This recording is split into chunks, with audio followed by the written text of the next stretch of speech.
Hey everyone, welcome back to the channel. I'm going to do a review for you now on the Hot Toys 1/6 scale DX21 Ahsoka Tano from Mandalorian Season 2. Drop a like on the video, subscribe to the channel, follow me on Instagram at DKnight333. It's probably going to be quite a long one, so settle in and I hope you enjoy this one, folks. Also folks, make sure you stick around later on in the review because there is some really interesting news about her arms, something I discovered as I was reposing her. I'm actually filming this later on and I have to put it at the beginning of the video so you know to look out for the section on the arms. Pretty interesting stuff. Very nice packaging though. You got the little wraparound bit here. It's a very nice presentation. And once you remove the slipcover, you have this beautiful image on the inner packaging, which is the figures, not a still from the show, but very effective and a very nice choice.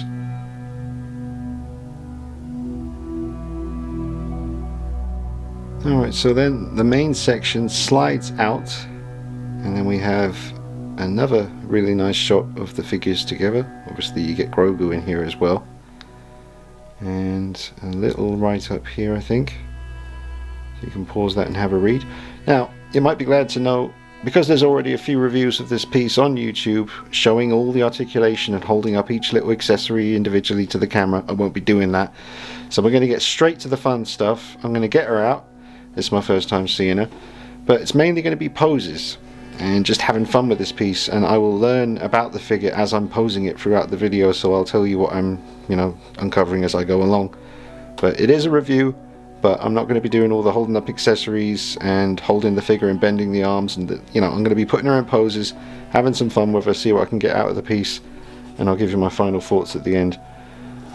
But let's just get Ahsoka out here. I can tell that there's quite a bit of weight to her. There's definitely some serious weight to the figure, considering she's not the tallest. Not very short either, but there is definitely some nice weight to this piece. Feels like she's got a metal skeleton or something. I'm not sure, but very cool. There's Grogu. Okay, so now we have the tray at the bottom with all of the accessories and the hooded cloak. And this is my first time with a Hot Toys Star Wars figure that has the kind of swoosh effects with the lightsaber. So that's going to be new for me. Should be fun to pose. I always love a diorama base. And then under here we have the... oh no, where is it? Somewhere under there we have a cardboard backdrop of that really cool creepy looking forest. That's it there. So alright, enough of the boring stuff. Let's get to the fun stuff. I have to say I'm quite disappointed with the backdrop. It's a very kind of cheap looking print, very murky, not very clear. I certainly would have expected them to be able to deliver better than that with a DX. I mean, it will serve its purpose when if you're using like a proper camera, then the camera's going to focus on the character and the background will be quite out of focus, which will help, but still that is quite shocking for a DX Hot Toys backdrop. I mean, I've had them before, but I thought with this one, seeing as the amount of time that's passed since I last had a Hot Toys figure that came with a backdrop, I thought they would have upped their game a little bit with this. Alright, so all the accessories are laid out. We've got various lightsaber blades, spare hands, the metal posable rod to hold Ahsoka up on the base. You got the hooded cloak, Grogu, lantern, two lightsabers, the eye moving stick doohickey. And even Grogu's got some spare hands now as well, which I've never seen that happen with him before, so that's pretty cool. We'll get a look at the head sculpt now, we'll talk about the likeness. Now let's take a quick look at the head sculpt. We're going to be getting loads more looks at this as the review goes on, and I put her in different poses and change the eye position and different angles and lighting and all that stuff. But we'll get it out of the way. It's definitely not 100% Rosario Dawson. It's about 80%, maybe 85 tops. For some reason, it doesn't really bother me too much with this character. I don't know why. I noticed it when I first saw the blogger pictures and I saw people getting, their comments in about it. But I think it's good enough. I think they've definitely tried, but it's just a little bit off. but not enough to upset me personally. I am pretty damn happy with the head sculpt, and the eyes are very, very well done. But we'll get a look at that from more angles, but like folks are saying, it's not 100% for sure, but pretty damn good either way.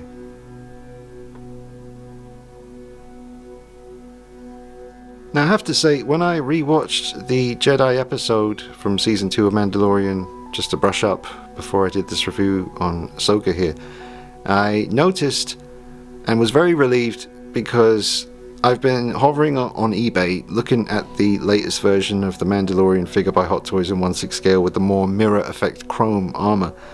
And when I watched the Jedi episode from Season 2, his armor was not that mirror-like chrome. It was more like this, like the figure. Now I know I need to get the Season 2 accurate leg guard there, which I've seen on Etsy. I almost bought one yesterday, but I was just hesitating.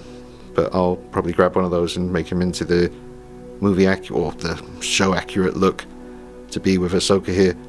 But that was a big relief. So I feel a lot better about my Mandalorian Beskar armor here.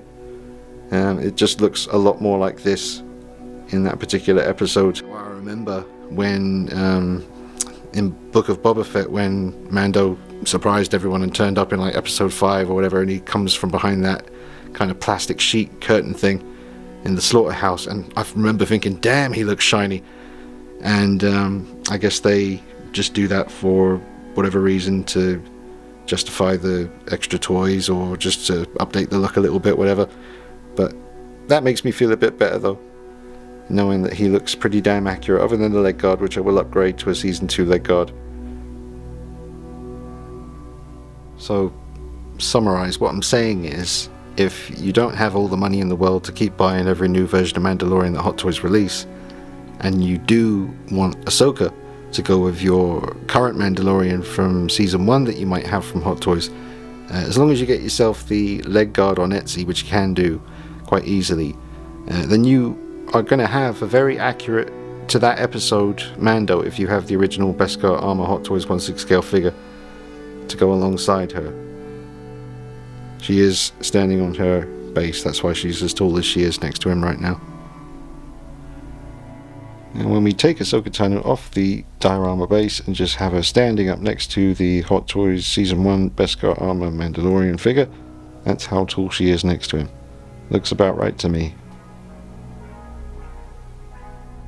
Just take a look at the two different Grogus. The one on the right is the one that came with the Mandalorian figure from Season 1, and the one on the left here is the newest one, with posable arms and switchable hands. The ears are slightly more pointing up on the newer one. The expression is a little bit different. The clothing on the newer one seems a little bit darker than the older one. I don't think the new Grogu here comes with the necklace, for lack of a more accurate description of the item for which it wears around its neck. Overall, very nice Grogus. The newer one, I don't know which one I like most yet. I shall maybe let you know that later. But that's how they look side by side. I think the one on the right looks a bit more cute. Also, the paint on the older one is a little bit more of a darker green than the newer one. The new one is a little bit lighter in tone compared to the older one, which is ever so slightly more vibrant and is no slouch. You know, if you're, like I said, can't get everything, you've already got this one, but you're getting that annoying feeling that you're missing out. Not so much really. Kind of prefer the way the older one looks. So I remember I was going to bed, ridiculous time of the morning because I've been up all night working on stuff, and right as I was about to go to sleep, I saw the blogger pictures come out for this figure, and I thought to myself, well, I'm going to sleep on that and see how I feel when I wake up, and I'll take a good look at the pictures and do a my thoughts video on YouTube for you guys. And because I always intended to pick this one up when they first announced it, because She really stood out to me. Haven't seen the Clone Wars or anything else that this character has been in. My first experience was that episode, The Jedi from Mandalorian Season 2. And she made a big impression. Might very well be my favourite episode of Mandalorian so far, although the first 2 or 3 episodes do take some beating.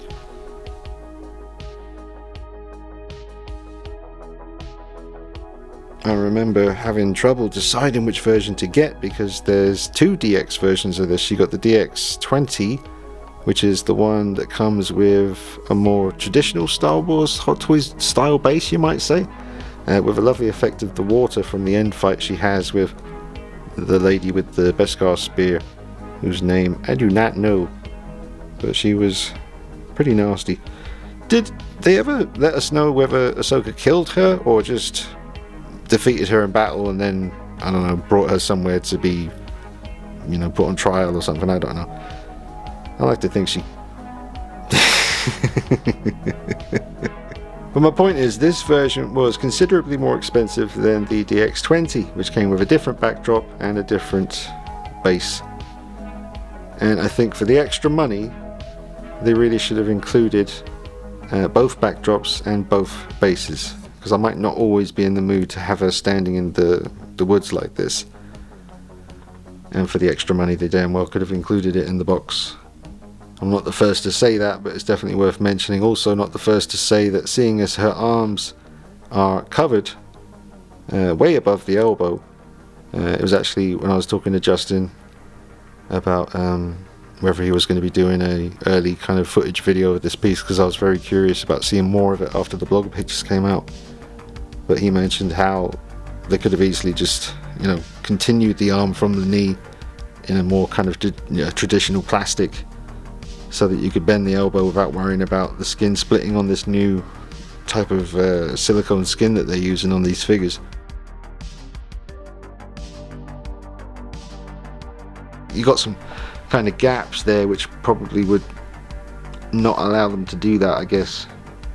Maybe that's the reason.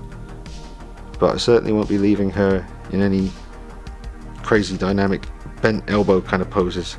But you don't really need to with her. She'll look super badass just holding onto the sabers, just stepping forward like this. Let's get her on the rotating base so we can check out the proportions.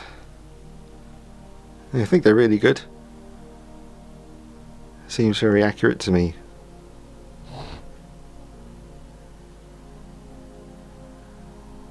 It is incredibly well done.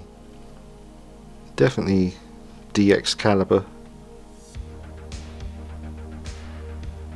The light really catches the eyes nicely. Her shoulders look very realistic, and you can even see the blades in the back and the different muscles and everything. It's really realistic. Now, I probably got the lightsabers on the wrong way around or something. I'm sure I'll get some flack for that, but I can't remember. That does look like it should be the other way around, doesn't it? But the gauntlets are really cool. Really nicely weathered. Let's get in here and take a look. Very nicely done. This belt looks really cool.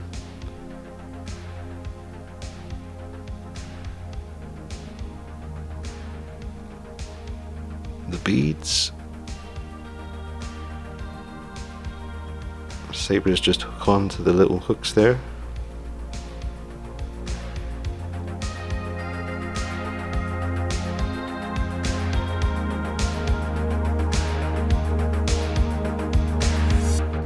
I'll just show you the instruction book.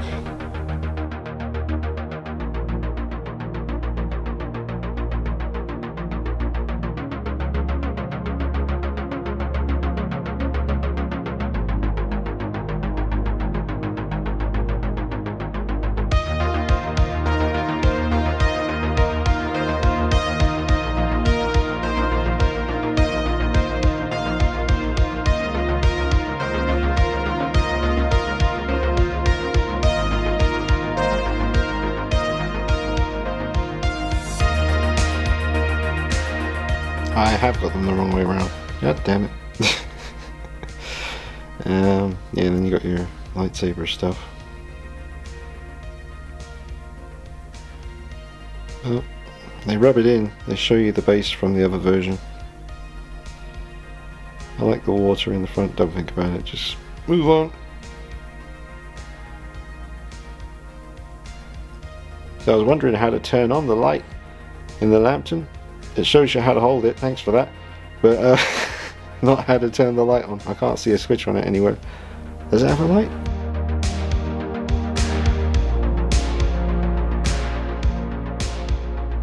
Alright, so I've put the cloak on and had to remove the head to do that, but that was easy enough. And while I was at it, I turned her eyes facing the side there. But it's a very cool, badass look. And it's a really nice material for the cloak.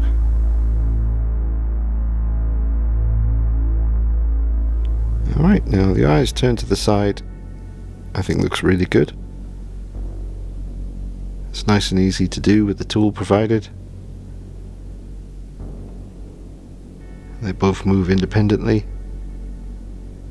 You just remove the back section of the head and then stick it on in there and spin them around any which way you want. Now, the only thing that jumps out at me as far as the markings on the skin, between the eyes there, where it kind of separates and you get those little spikes. In the show, that's like I'm talking about right where it kind of ends between her eyes. Those two little points there, like two little mouths facing each other. It seems to be a bit higher up on the brow in the show, and a lot of the blogger pictures, because of the angle of the photography, you couldn't really see that section. It was like, where is it? It is there, it's just a bit too low, I think. But that could all be down to the more kind of focused expression they've given this particular head sculpt. I gotta say, I'm really liking this angle. She looks very serious, pretty damn intense, like she's about to take your head off. But I see her in there.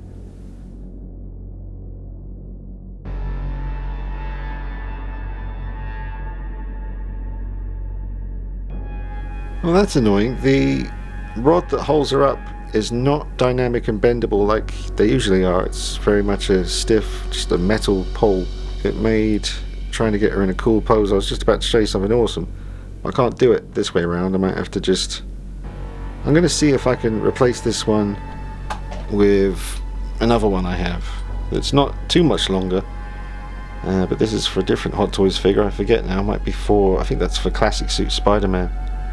And this unscrews here, and hopefully that will go in there, because then I can do the poses I want to do. But it's annoying that they didn't give you the dynamic, bendable, posable pole this time around.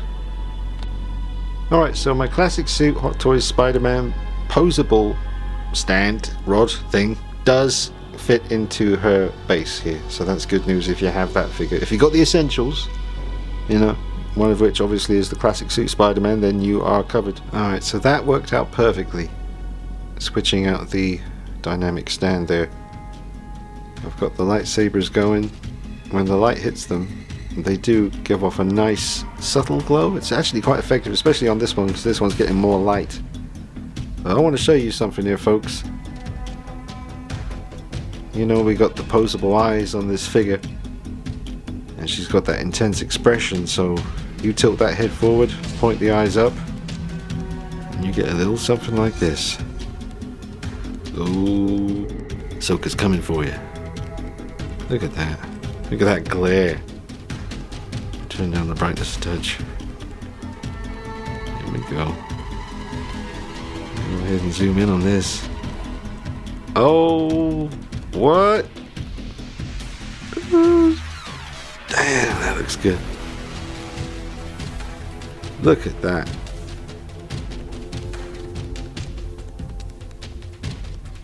That is badass. My hands are shaking.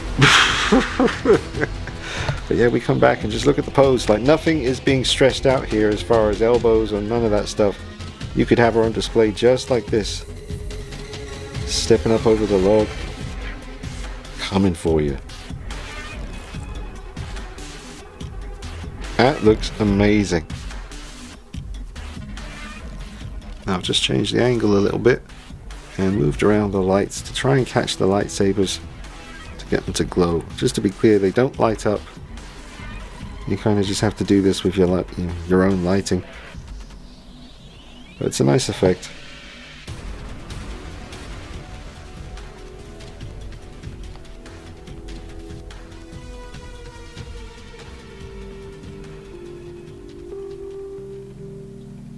I think the likeness really comes through at this angle with the eyes looking up.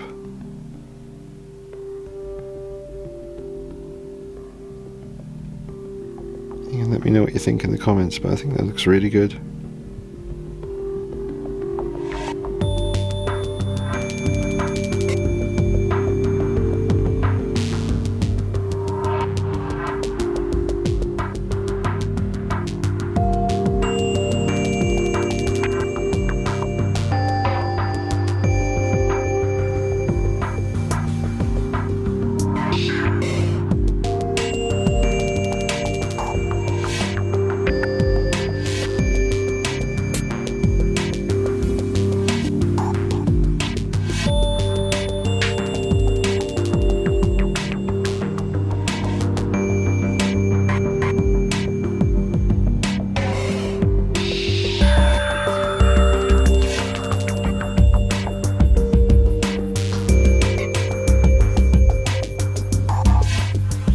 So I got the hood up and I wanted to bring it a little bit more forward over her forehead area, but the headdress kind of stops you from doing that, the bit at the back, although there's probably a way to get it done. I didn't know what to call the headdress. I wasn't sure, so I just looked it up on Google. A cool teeth. Okay. Gained as a trophy for single-handedly defeating one of the predatory animals on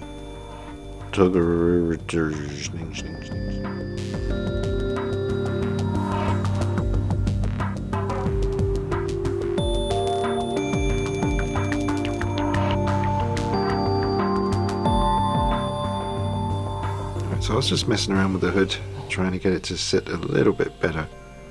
You can kind of use the headdress ends there to kind of tuck the hood under those if you can.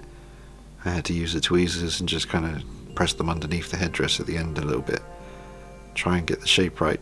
But I googled some pictures of Ahsoka with the hood up and it's not looking quite right yet. But I ain't going to waste too much time on that. I prefer the way she looks with the hood down anyway.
Nice kind of kneeling down pose here. Got the lights positioned to light up the sabers and a little bit of light to catch the eyes here, but she's able to kneel quite easily and it looks quite natural. Sabers look good.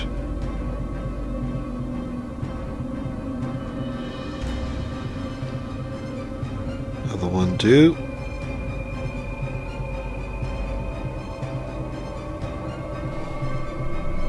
Yeah, I like this pose. This is a nice option for display. You're not going to have any trouble with the knees being bent like this.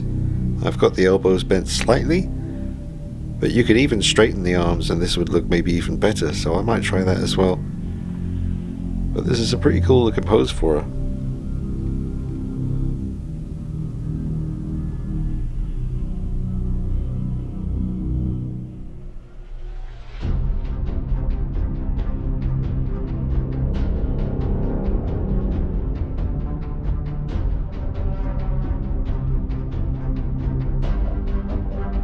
Alright, so I've straightened the arms and now nothing is going to get damaged in this pose because the legs, they're all jointed, unlike the top half of the body, which is a silicone seamless look.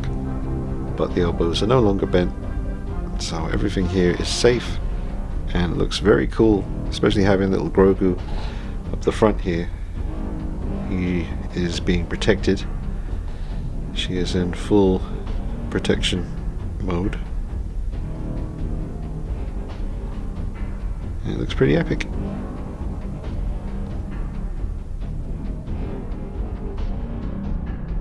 Now this is the first time I've had one of these kind of whoosh effect lightsaber attachments from Hot Toys, and it's actually really effective, especially in white. Do you know what? I think I might have had one with Luke Skywalker, the last one they did from Return of the Jedi in the brown robe and the black outfit. I think he might have had that.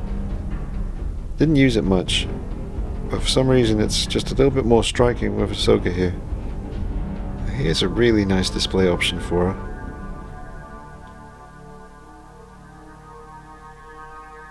Looks awesome looking up with the eyes. The swooshing effect on the lightsabers.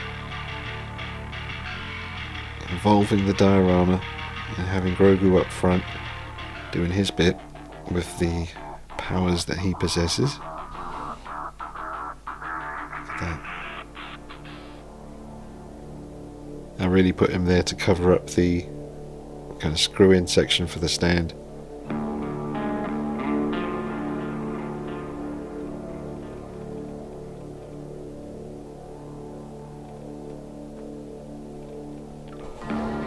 That is definitely a very cool option for displaying this particular set.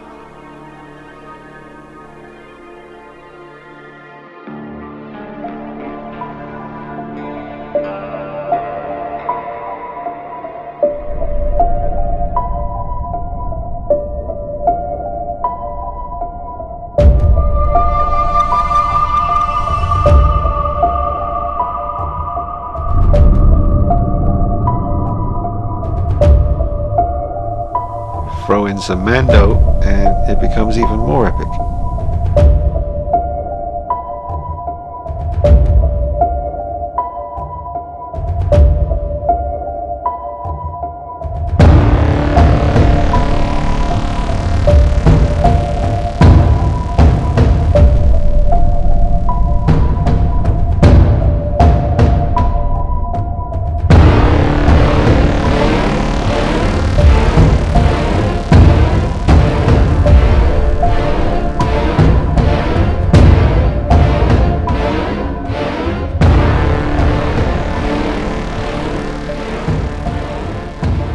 So I was just adjusting the pose and I wanted to get her looking nice and relaxed, and then all of a sudden I heard a pop and her arm fell off. So we haven't got a seamless arm going all the way down to the wrist, I guess. Yeah, it just dropped off and I need to investigate further, but that might be pretty cool actually, because maybe we're not going to get damage by bending the elbows. But yeah, I was going to have her kind of her hands together facing front, just very relaxed looking, and then yeah, I just felt that pop off as I was adjusting the arms. So that's interesting. Yeah, there's some kind of just like a, well, this is quite tough feeling actually. I thought this was just flimsy material, but it's quite stiff. You know, it doesn't really move. I mean, it can. I can feel it's, you know, if you press it enough, you can move it. You know, it's just very stiff kind of material. I'm not sure what's going on there. So, by bending the elbow and having her in a dynamic pose, the only thing you're really going to be bending is this here, which I don't think you've got any issues with. So, that's pretty cool, because now we can go crazy and not have to worry about any damage. I think, you know, I've still got to try things out, but that's pretty big news. I haven't seen anyone discover this arm situation yet. It's quite cleverly designed. Alright, so I managed to get the arm back on, no problem. It's basically inside the gauntlet there's like this big, long, thick kind of peg, and that goes up into her arm at the elbow, and you don't have to worry about damaging the arm by bending it, because they are two separate bits at the elbow. So the arm, the silicone skin comes down right where I've got it bent, and then it turns into something I've never seen before with Hot Toys, to be honest. So, I mean, it's just good because it means you can pose her now and not have to worry about ripping the skin, because there is no skin at the elbow. You saw where it stops earlier. The only thing you're going to worry about really is just, I don't know, creasing up the material there. I mean, that wouldn't bother me much. You know, it's material that's supposed to move. But that's really cool though, because now, you know, we know we can pose the legs without any trouble or any fear of damage, and now we know we can pose the arms, at the elbow at least, without fear of damage. However, the shoulder area, still got to watch out for that.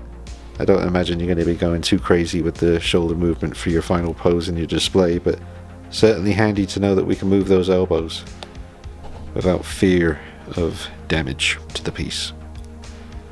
Because they ain't cheap, these Hot Toys.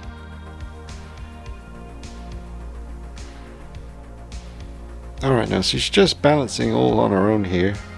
Maybe Grogu's helping a little bit, keeping her up, but just wanted to show a nice simple pose like this where they're wandering through the forest together. Whoa! I think that's her. Is that her? She's okay, folks! Just take a moment to appreciate the diorama base with just Grogu on it. And it looks fantastic. It's really just vibrant and nicely sculpted and painted. I'm hearing some murmurs out there in the world that this is reused from another figure. I don't know. I can't say I remember it myself, but I'll take your word for it out there, folks.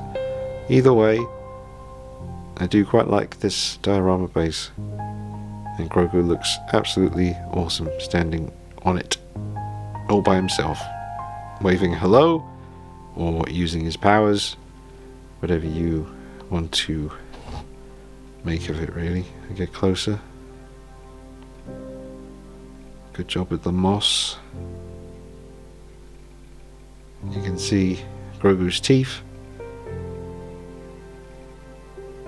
even the back here. Very nicely done.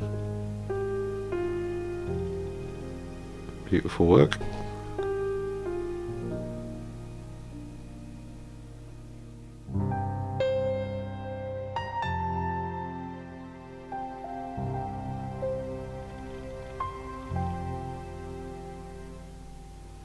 Got the backdrop involved again.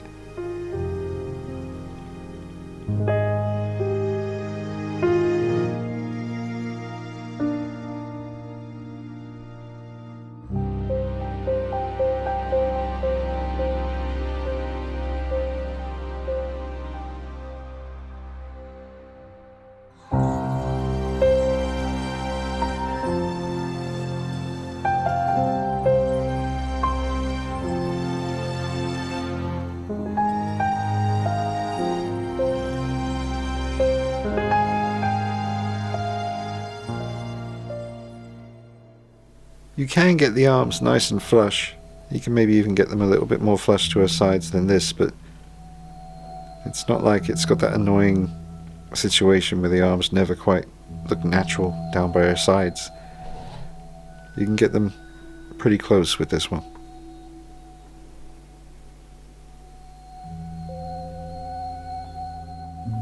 I like this pose where she's just going through the forest, but she thinks she hears something. And she's going for the saber. She's getting ready. She looks quite focused. Arm out extended, holding out the lantern. Cautiously moving forward through the forest.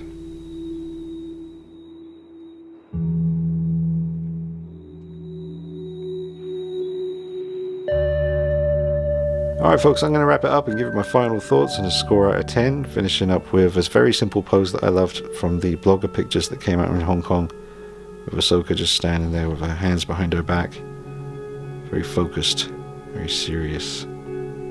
It's an absolutely incredible piece. If I was going to give her a score out of 10, I would say a 9 out of 10. If the likeness was just a bit stronger, easy 10 out of 10. But it's a definite, for me, an easy 9. I love what they did with the arms. That was very clever. And I don't think anyone really knew that that was the situation. We all pretty much assumed it was just going to be one seamless arm with an elbow area that you had to be very careful of when it came to long-term dynamic poses. However, the reality of the situation is much better than that. I love what they did, and yeah, I mean, easy 9 out of 10. A very, very excellent piece. If you're a fan of the show, I would definitely get her, or the other version, the DX20, with a different backdrop and base. But I really like the forest vibe with this one. So yeah, I highly recommend it. And I look forward to seeing other reviews on the figure. I will do a true light, natural, outdoor light review for you, or a showcase video of the piece. Hopefully tomorrow if it's not too rainy. But I'll get you that natural light video as well. But I hope you've enjoyed the review. Don't forget to drop a like on it for me. And subscribe to the channel if you haven't done already. Make sure you follow me on Instagram at dknight333.